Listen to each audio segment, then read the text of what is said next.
helps just avoid distractions if you can click mute on your mic now, and I'll get started. So I'm Mark Akamoff. I am the garden manager at the Lord and Stryver Conservancy, for those of you who don't know me.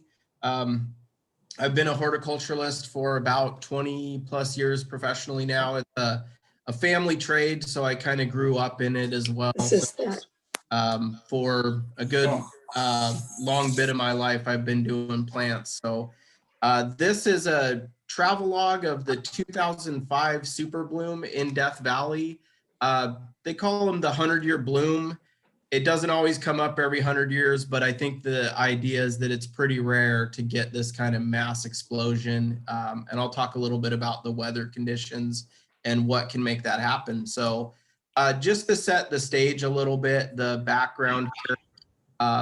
At the time I went on this trip, I was really focused on building a nursery business that was focused around dry land, xeric plants. I had been growing rare flower bulbs for quite a while, and everybody knows rare flower bulbs, or flower bulbs in general, are pretty well adapted to drought. Like, it's a good way to escape the heat of summer is to disappear underground. So I had a pretty big interest in xeriscaping, so using like plants in the landscape that require no additional water use. So Death Valley is a good place to go to look at flowers like that.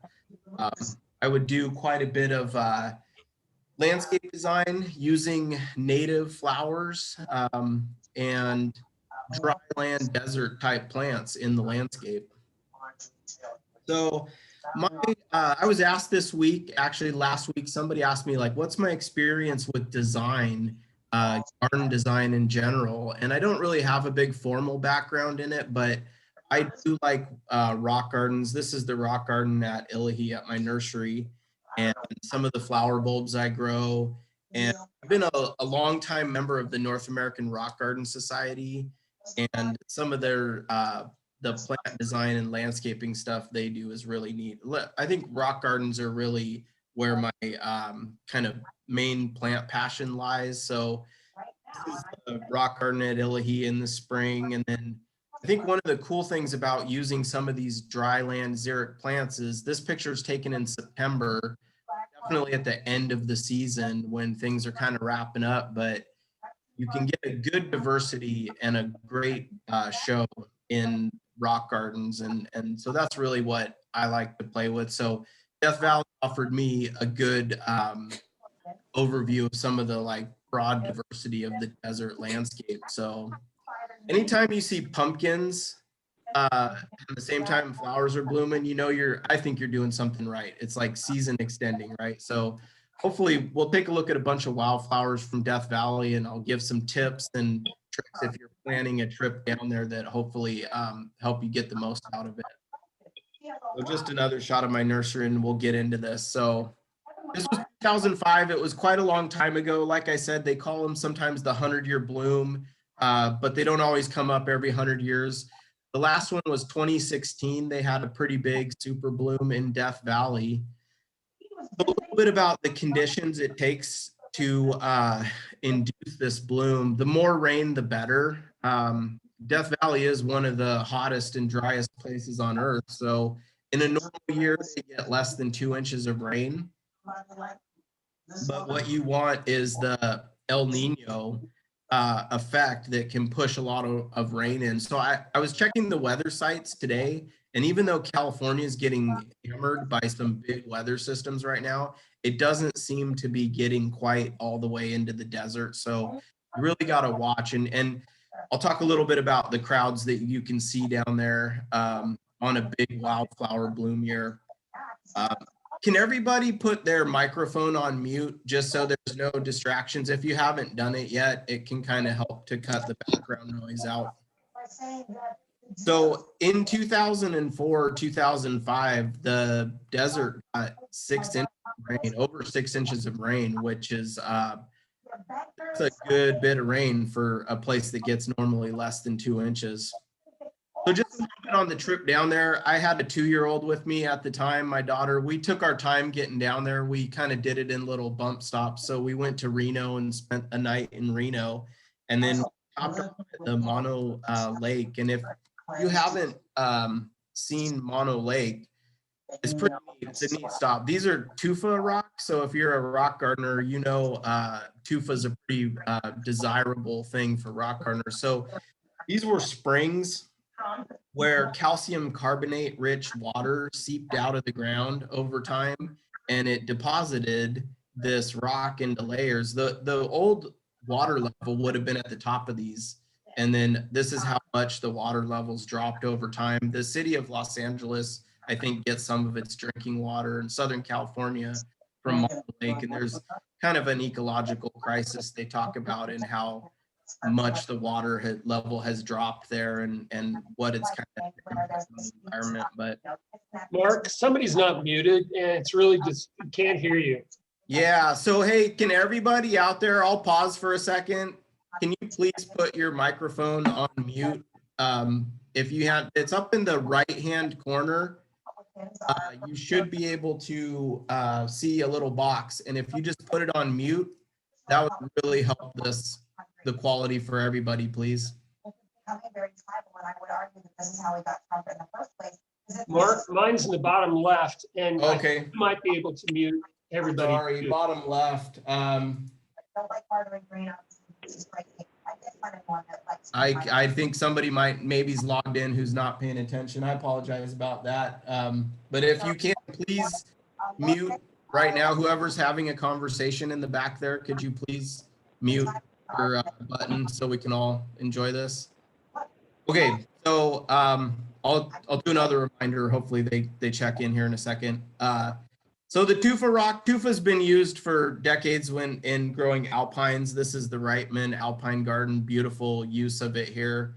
And then it just does grow small little crusty saxifrage and little rock garden alpine plants really well. So that was just a good stop. If you're headed from Oregon and you're on your way down there, I would highly recommend checking out the area around Mono Lake. And I'm going to talk a little bit too about the Owens Valley and the White Mountains, because we made a stop off here too. Like I said, we were doing this trip in little smaller drives and more time to get out and walk around and explore. So I really liked coming into the Owens Valley here over the pass. It's like, it looked like something out of Clan of the Cave Bear or something. It kind of has this real prehistoric look to it. And you can see the snowpack. This was March. It was the third week of March in 2005.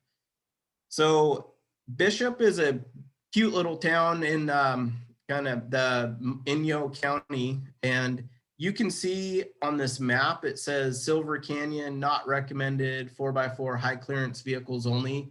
I'll talk a little bit about the right vehicle to take to Death Valley if you really want to see some of the good wildflower shows, but the White Mountains are the same. You can take the highway pass up in there, Westgard, and it's better, but you can kind of get to some of these little hidden trails if you have 4x4 with at least a little bit of clearance. So we spent a night in Bishop, California, and we went up some of those little back canyon roads there to do some botanizing and found some neat plants in there.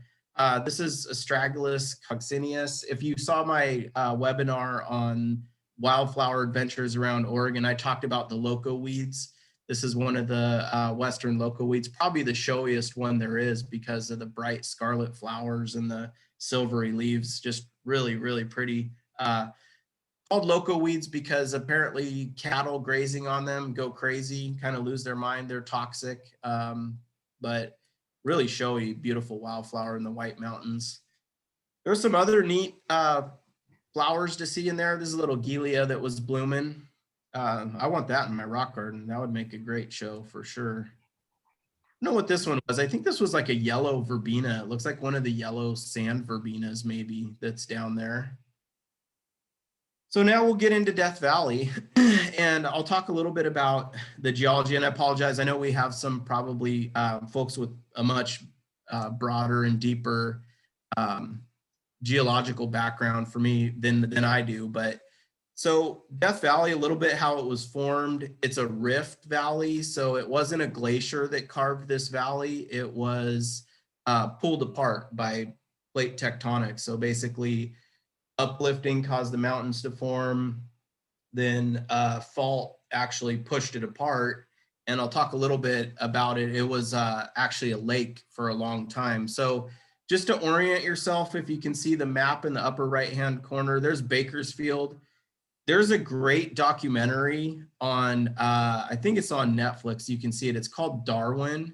It is about this little town right on the outskirts of Death Valley. I highly recommend watching that. Just really interesting how people can live in such a sort of unhospitable place. So our route in, we came from Lone Pine. So I hope everyone can see the cursor here because I'm trying to show my route. So we came in from Lone Pine up Towns Pass, and then we went up Wild Rose Canyon and spent the first night in the Baldy Aguaberry area here. And then the next day we drove over and down and into the actual low part of Death Valley. And then we spent some time checking out, these are the alluvial fans, they're called, these big alluvial deposits of the mountains. There's some really neat stuff you can explore in there. So I was going to say another reminder, if you haven't yet, can you put your computer on mute, please? Anybody that's there? We can hear somebody's conversation in the background. If you could mute that, that would be great. So this is looking out on the salt pan, the bottom of Death Valley here, and Celia farinosa. This is, as a horticulturalist, when I go looking for wildflowers, my real goal is to like think of like, can I cultivate that? Like, this is a beautiful shrub. I was able to get seeds of it many times through the years. It's really hard to grow in Oregon. It does not like our like 40 inches of rain. It's from a place that gets less than 2 inches of rain. And if you give it any more than 2 inches of rain, it will die. But it's a beautiful shrub, big sunflower-like daisies, and just this like wonder. It'd be great in the moon garden.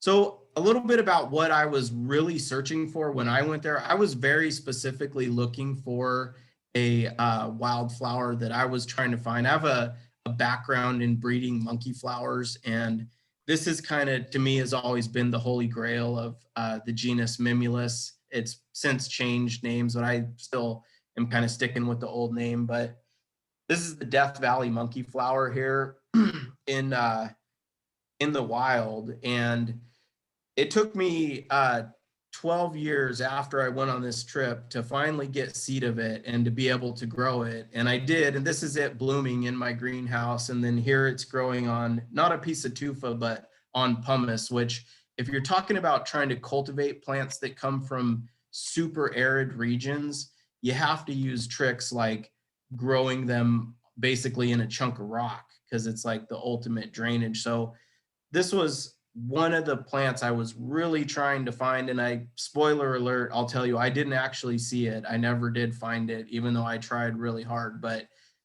just a little bit about monkey flowers, because that's my background. A couple of the Western native species that you can cross. Normally, these occur in fairly close proximity to each other. They tend to be separated by an elevational gradient, but they never cross in nature because one is pollinated by bees and the other one is pollinated by hummingbirds. But you can cross them artificially, and that's what I did. And this is a hybrid I developed called Illahee Sunset. Kind of has some of the nice characteristics of both. And if you can see my cursor, one of the things I've always liked about monkey flowers is showing people, if you've never seen this, those stigma lips that are open right here, if you touch those, they'll close up just like a Venus flytrap right in front of you.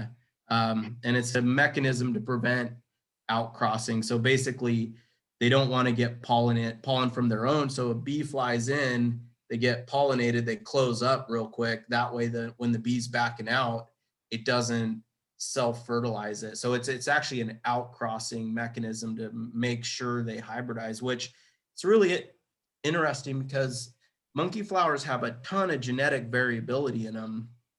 These all came from the same packet. I don't know if anybody grows the Tigrinus mix, but this is the same packet of seed, and you get a whole different a range of flowers. So they're just really fun, and it's something that a plant genus that I've always kind of focused on. I've published some papers on it, and I was really hoping to see the Death Valley monkey flower, but as I said, I didn't. I did run across this one in Death Valley. This is Mimulus bigelowii, which is a cute little pink one. So again, I'm going to kind of orient this so that if you are taking a trip there, you can kind of get some tips on where to see some stuff. So I mentioned we spent our first day up Wild Rose Canyon, which is up this way. And this is the Panamint mountain range on the left, and then the Amargosa and Funeral. It's actually quite a few different micro mountain ranges that are kind of pieced together, but they generally say the Panamints and the Amargosa range, depending on what side of Death Valley you're on. So Wild Rose Campground at the time, this was 2005, so it's quite a while ago.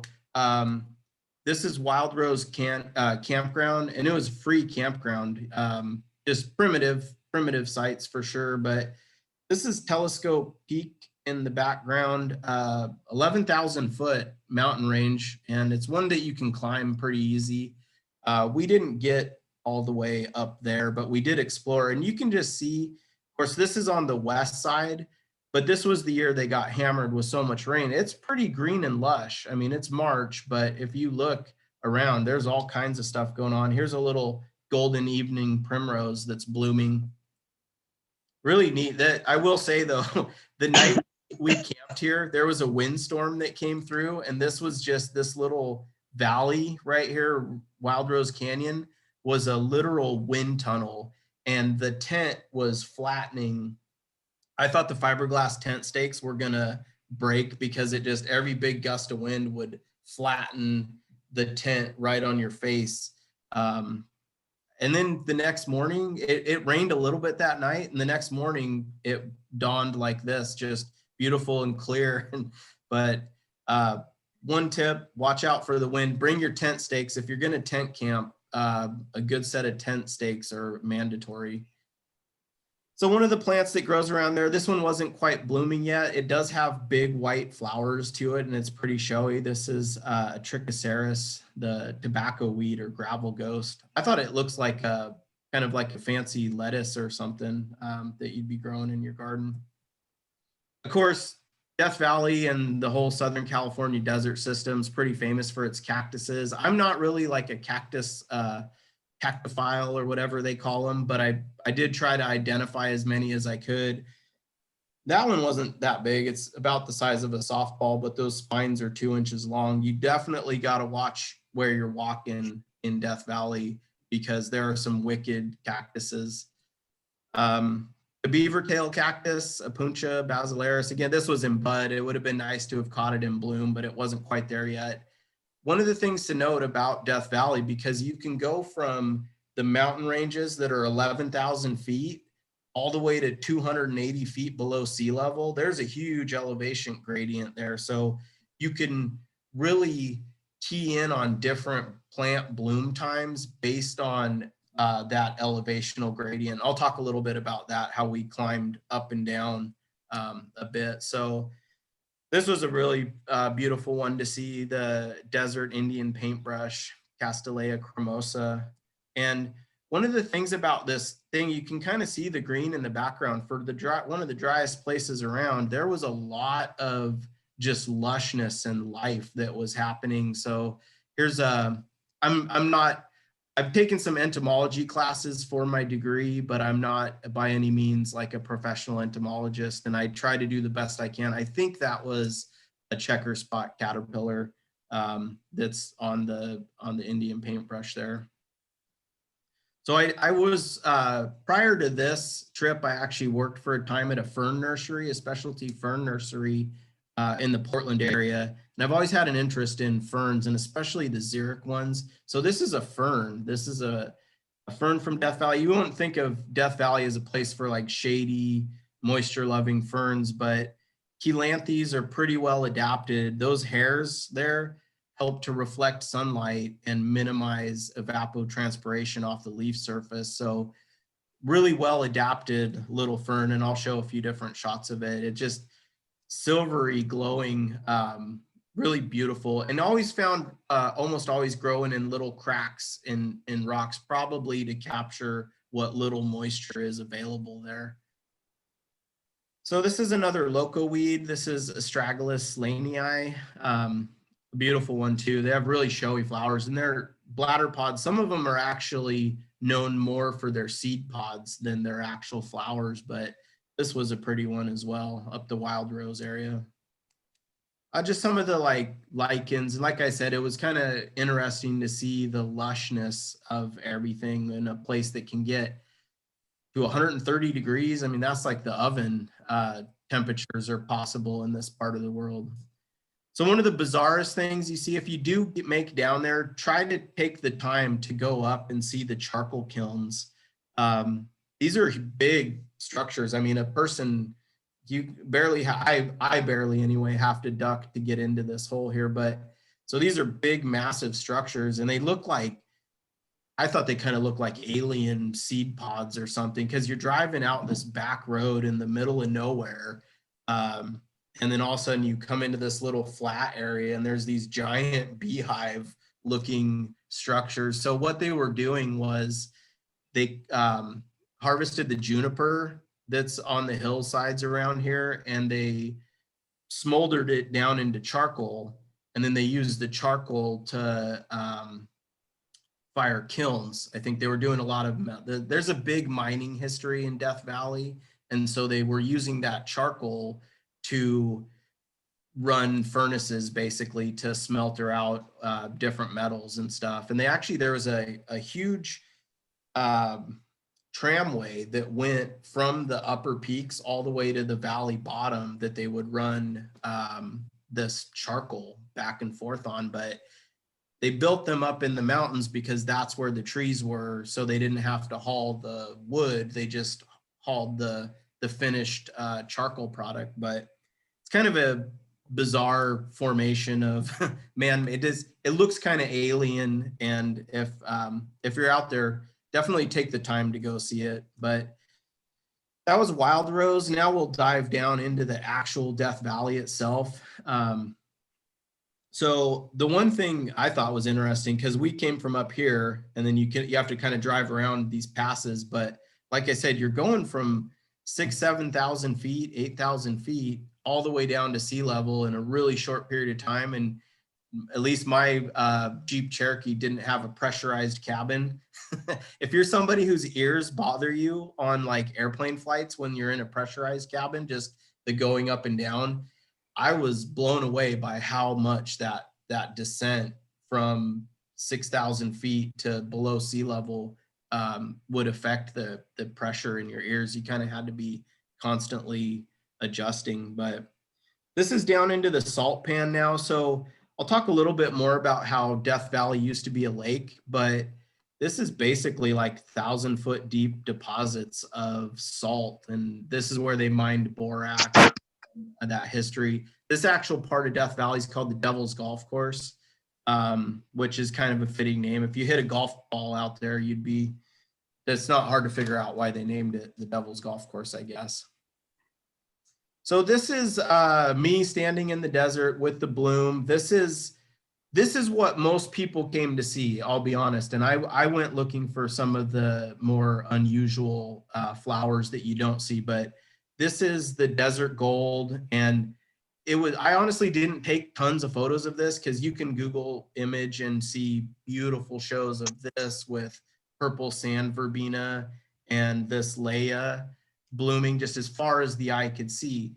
But also everywhere this was going on, there was also like hundreds of people out there taking pictures and photographs. And it was beautiful, and it was well worth the drive to see it. If you like mass shows of just painted solid color, I actually wanted to get up into some of the canyons and see some of the more unusual plants and stuff. But this is just right along the road from Furnace Creek out to Badwater. It's not the very bottom salt pan. Nothing really grows out there. It's too toxic it's not even a soil. It's really just literally salt deposits. But as soon as you get up onto the alluvium, there's just thick wildflower shows. And this is what it looked like for the most part. So if you stand back a little bit, every little pullout, every spot you could stop had people there taking pictures of it, because it is a pretty dramatic show, very beautiful.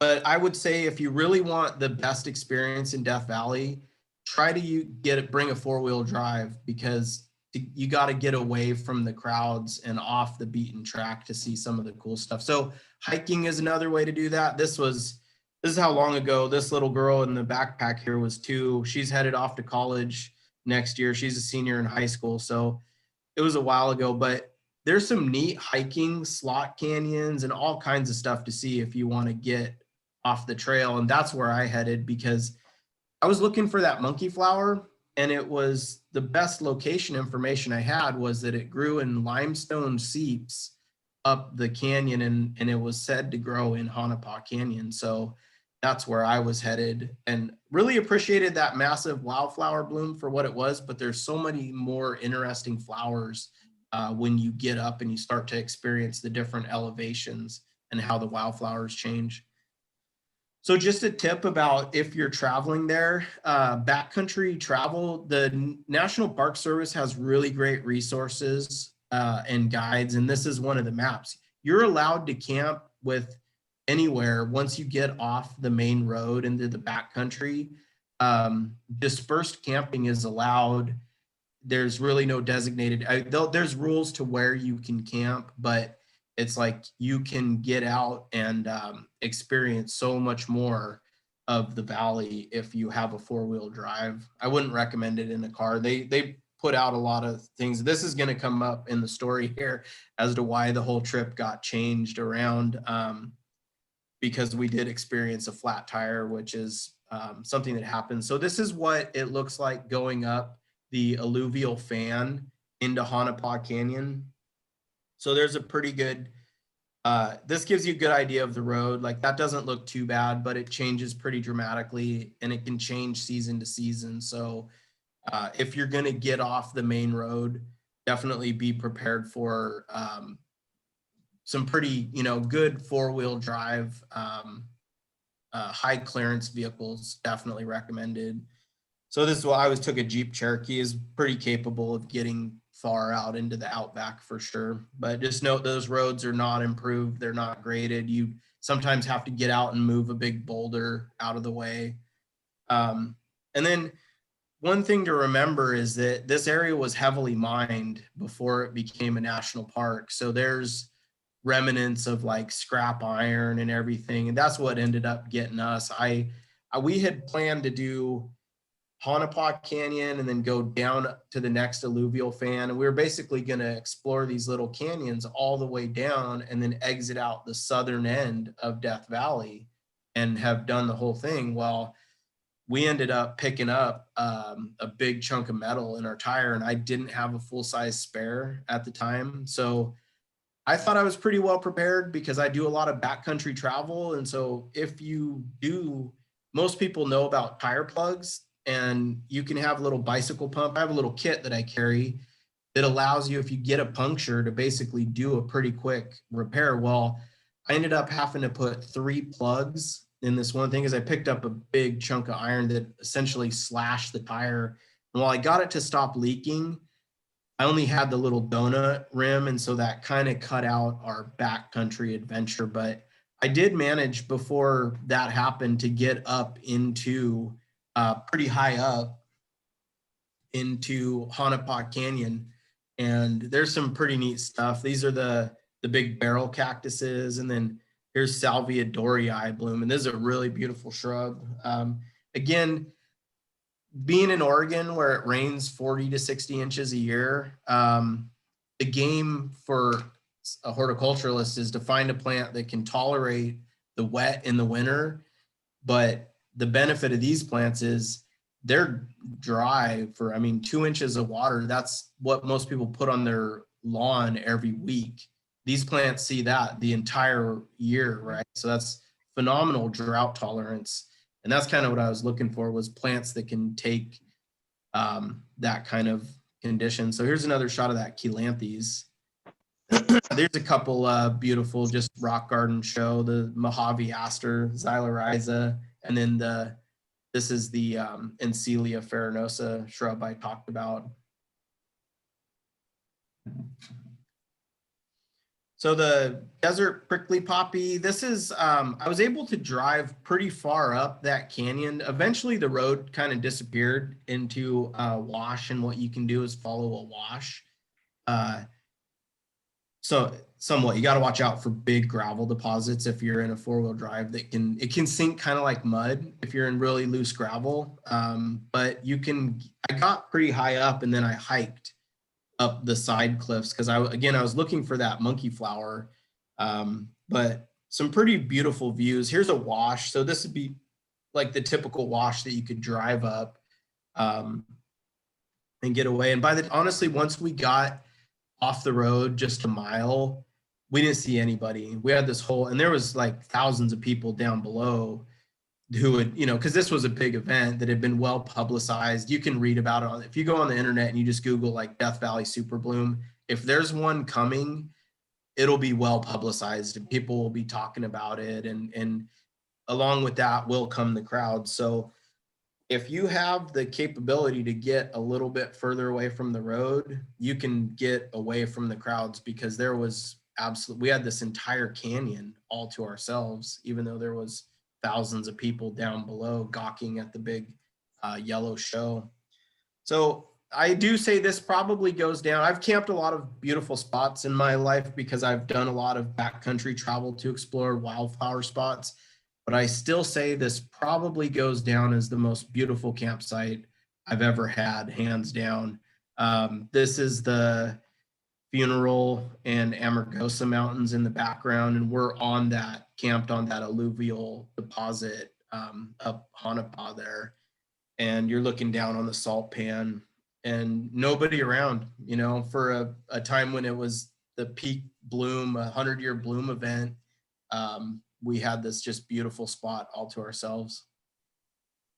So if you're wondering about mushrooms, believe it or not, there's mushrooms that grow in Death Valley, which is really interesting. I think we always, just being from a northern climate, I think of mushrooms after the first fall rains and everything, and kind of damp coniferous forests. But this is the Death Valley shaggy mane mushroom. Interesting, just again, the bugs that we ran into there. This is a white-lined sphinx moth caterpillar. Not terribly uncommon, but it was kind of cool to see. There was just a lot of life that was out and about. This is Nama demisum. The purple mat is really showy, and there was big mats of it, lots of it growing everywhere. A lot of this is once you get away from that show of desert gold, and you just get up in elevation, even a couple 100 feet, you start to see some really interesting different flowers. So this is native delphinium from down there, Delphinium parishii. That was a real pretty one, light blue colored.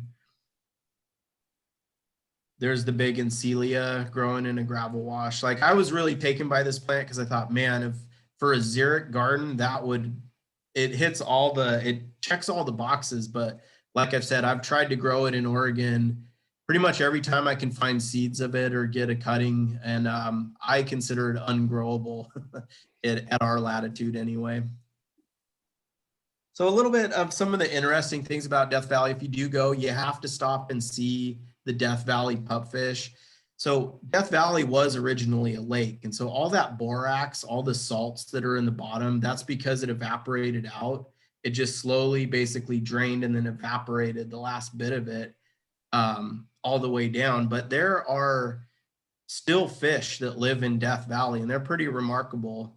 The Devil's Hole pupfish is one. It's actually, Death Valley itself is broken up into different units. So what most people think of as like the big national park is like Badwater, Furnace Creek. That's the lowest point on earth is there. But actually, if you get out this spot here, Ash Meadows has the Devil's Hole pupfish, which is considered the rarest fish in the world. They live in these underground caves, and there's only about 100 of them left in the world. But in Death Valley proper here, like I said, this is Ash Meadows is another disjunct part of the national park, but it's actually over in the Nevada side. But near Furnace Creek, there's the Salt Creek pupfish, and that's a must see. If you have the time, you stop. There's a boardwalk that takes you out to these little pools, and you can see this little fish. They're not very big. They're about 2 inches long, but the males have this pretty interesting bluish color to them, and you can see there's a pretty good diversity of them. They look like a little aquarium fish, something you'd see in your aquarium like a tetra, but these fish have the ability to withstand like over 100-degree temperature water, which is pretty remarkable. But basically, they're the last living remnant of this lake fauna that used to be there. So I would definitely say if you get the chance, stop and see the Salt Creek pupfish. There's a really cool interpretive center and a boardwalk that goes out there.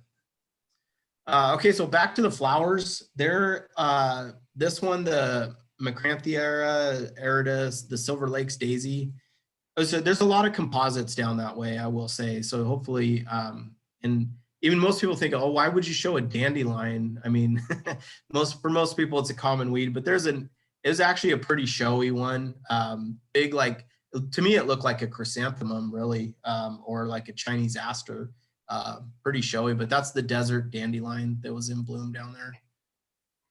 Here's a sagebrush checker spot butterfly on, that's the Xylorhiza, the desert aster there. This was a pretty plant. This is the desert snapdragon. This is Mohavia breviflora. And if you notice, there's a little dragon over here in the upper left-hand corner who was good enough to pose for my picture. But that's a showy one right there. Real sticky viscose leaves. Again, all these plants have amazing adaptations to the life in the desert. So you don't have to know much Latin to know that that's a really good name, right? That's probably the best name you can describe a plant from Death Valley. I think they should probably all just be called Vallis mortiae, like Valley in Latin. This is a Phacelia. There's a number of Phacelias down that way. Really pretty, and they make a great show. Some of them in the big patches. So this is Calthifolia. That one had a really nice foliage to it as well. That'd be a good one in the rock garden for sure. This is one of the standout stars, I think, from the trip for like a rock gardener. The Mojave Desert Star, just really beautiful. The older flowers tended to kind of, the petals reflexed and then they turned pink. And I really, really like this plant. I was thinking, boy, that would just look so good in a trough or in a rock garden. Definitely like a choice one. I've never run across seed of it. At the time I was on this trip, there was a guy named Ron Ratko who ran a really, really great native seed company. He traveled all over the mountains of the West, finding just some of the rarest little unknown, unusual in cultivation seeds. And you could get seed of almost any crazy wildflower you wanted from Ron Ratko. And unfortunately, he retired some years ago and nobody took his place, which was kind of a loss for those of us who like to grow wildflowers. But I've always been looking for seeds of this one. I have never really had a chance to grow it. So really, if you're planning a trip down there, and even if it's the 100-year bloom, and I mean, you can definitely just do the main route all the way through Death Valley. But what I would strongly recommend is if you have the ability to get off the main road and go up the alluvial fans, you'll be treated to a whole different wildflower show. There was just all kinds of stuff, these calthas and phacelias that were growing. The salvias, those are in the shrub. There's kind of like shrub borders that happen at the higher elevations. And that's a really pretty sage right there too. I'd like to be able to grow that. Again, a lot of these plants are just not well adapted. And who knows, with climate change and global warming, maybe we'll be able to grow some of these things in Oregon. But for the time being, you really got to go down to Death Valley to appreciate them. This one was interesting because the color, this like pumpkin orange color, kind of caught my eye, and is Sphera alcea, the desert mallow. It just did seem kind of out of place. I mean, there's so many lavenders and yellows and purples. The all of a sudden to see this pumpkin orange was kind of interesting. That Cheilanthes, I couldn't get enough of that because, like I said, I was really into the different ferns of the time. But there's a lot of great shrubs. I wasn't able to identify everything on the trip. I did have this book here, and I'll talk a little bit about guides for if you're going there. The Jepson Desert Manual. But this one, I don't know what this was. It was a good shrub, and I was never able to key it out. That plant is out of focus, but what I was pointing out with this picture is actually the geology. There's some really interesting geological stuff for those of you who are into rocks. Death Valley is a great place. The sun cups, there's a whole number of these little wildflowers down there. The sun cups, Camisonia, there's claviformis, and then there's Boothii. They're kind of like a evening primrose, and they open in the evening when the sun gets off of them. This plant, I was excited to see this plant in the wild because I had read about it, and I like the form. It reminds me of like an Aramiris or something, like a foxtail lily. And so I was excited because I was like, oh, I'm gonna find it. I finally found it, and I found this like piddly little specimen with one flower stalk, which it can be. I didn't take this picture, but that's what the plant looks like in Monument Valley, and it's a beautiful plant. The Princess Plume, but the one I actually found was just one single flower stalk, and I had been picturing like the picture on the left, but beautiful plant nonetheless.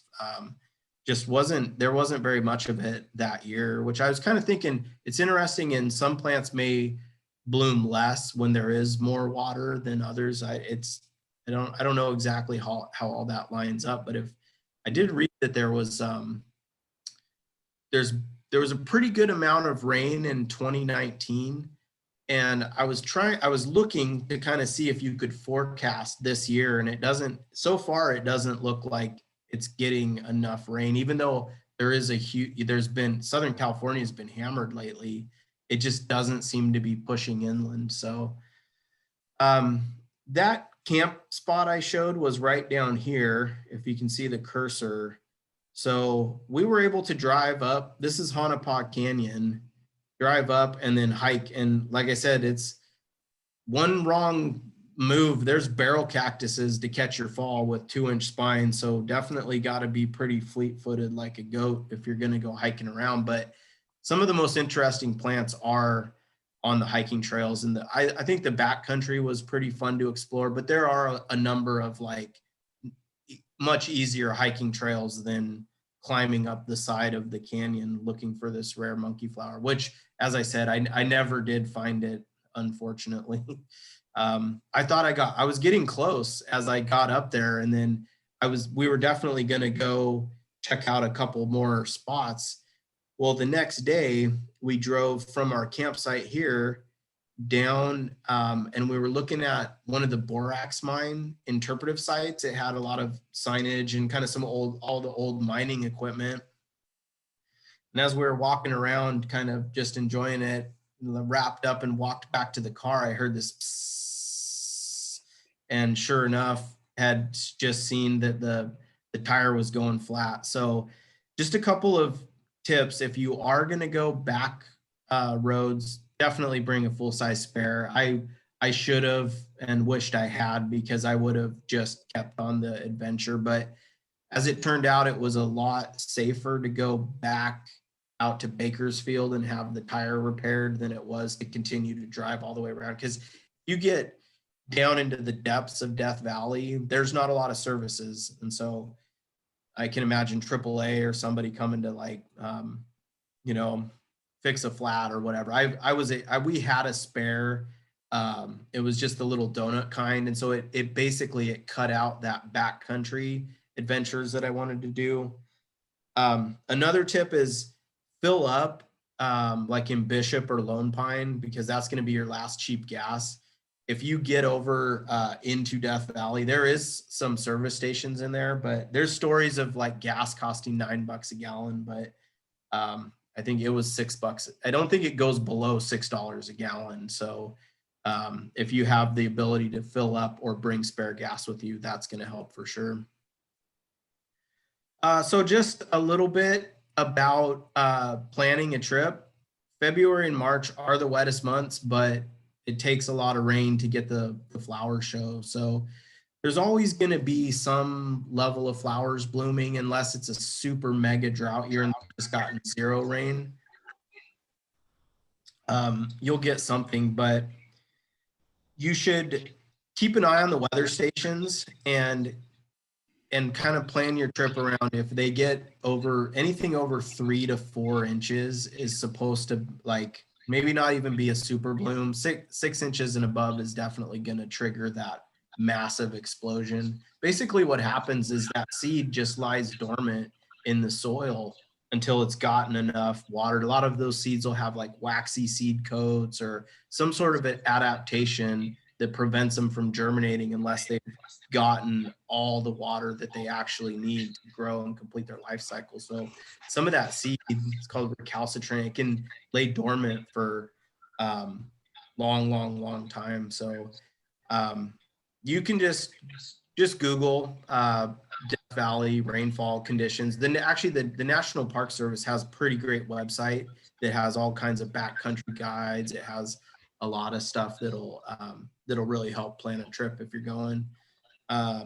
There was some talk of this year being the hottest year on record, but I think after they're still saying it was actually 1913. And can you imagine 134 degrees? I don't know if you can read this on the bottom, but in 1918, the overnight low temperature was 110 degrees. So that was the coldest it got in the middle of the night. So when we were there in March, it would be below freezing at night. Like there was definitely frost, especially as you got up into like the canyon, the alluvial fans. But as soon as the sun was up, it was in the upper 80s to low 90s. So be prepared for like 60, 70 degree temperature swings because that's what can happen, especially in March and April.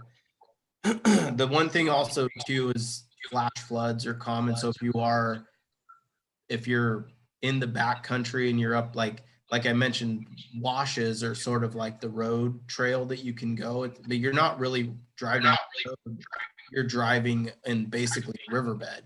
So something to think about is that you start to see or hear thunder and lightning and you're driving in a riverbed, you should probably get out of there real quick. Some of the guidebooks, the one by Roxana Ferris is long out of print. It's an old one, but it's one of the best because it just really simply nails down all the most common ones, this Death Valley wildflowers. You probably look on Amazon and find an old copy of it. The Jepson Desert Manual is more for the botanist who likes to key stuff out. And then this one is covers a big geographical area. This would be I'd recommend this hiking, even if you're not planning on doing a lot of hiking, but just want to get more of the interesting geology and stuff. This Hiking Death Valley has a lot of really good tips and tricks to it. So let's see, I think that is about gonna wrap it up. And if anybody has questions and you know, now's the time. I think I got a few minutes here. I powered through it. So yeah, if anybody has any questions, shoot them out. Otherwise you can write down my email. I'm happy to respond to emails if you think of something later and you want to ask. So just about forecasting it, like I said, that was 2005. That was the first big one that had happened in a long time. And then there was a pretty good super bloom in 2016.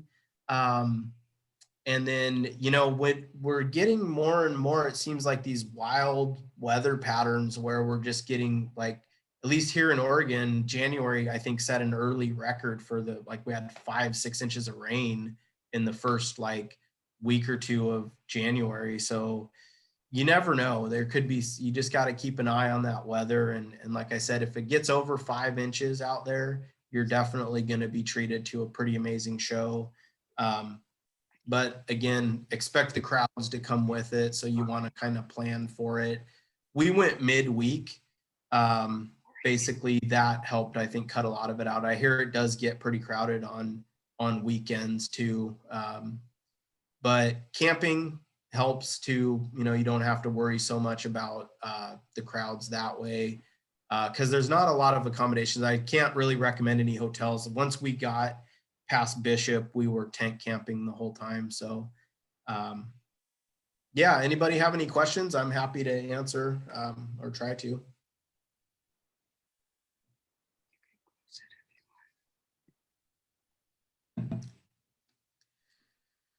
But like I said, if not, just write down my email. If you think of something later, go ahead and shoot me an email. I have just a comment, Mark, to add to your travel log. Oh, sure. If anybody's going that way, Owens Valley used to have a wet Owens Lake in there. And in the 1900s, the city of Los Angeles quietly bought up water rights to that lake and drained it with an aqueduct. And that now provides water to LA. But it's been a big controversy for many years because Owens Lake is now dry for everyone who lives out there. So just an interesting note there. And then also, if you're driving down that way, don't skip Bodie, which is a ghost town that used to be a gold mine. It's a little bit north and east of Mono Lake, and it's just fascinating. Good tips. Yeah, that's good. Thanks, Karen. I'd read that about Mono Lake too, that they were draining it for, I guess, for water and stuff. And so that, and a little bit of controversy. I hadn't heard that about Owens Lake though, but that's interesting. Yeah, no, and thank you. Great presentation. Fun to see the desert flowers again. Good. Well, thanks everybody. If nobody has any other questions or comments, that's going to wrap it up. And stay tuned. We may have more webinars coming from the Lord and Scriver Conservancy. So if you're interested in this sort of thing, definitely check out the website online, lordscriver.org, because we'll post up what we have going on there. So I'm hoping to get out to the Kalmiopsis Wilderness. If anybody knows that part of Oregon, Southern Oregon, there's a fritillaria I've been trying to see for a long time, Fritillaria glauca. It's an early spring bloomer down in the Kalmiopsis Wilderness. So hopefully before too long, I'll have another good updated wildflower presentation to do, and I'll be sharing it with you. So, okay, thanks folks. That ends it. Any other questions? We're going to end the webinar. Thank you so much. All right, thank you.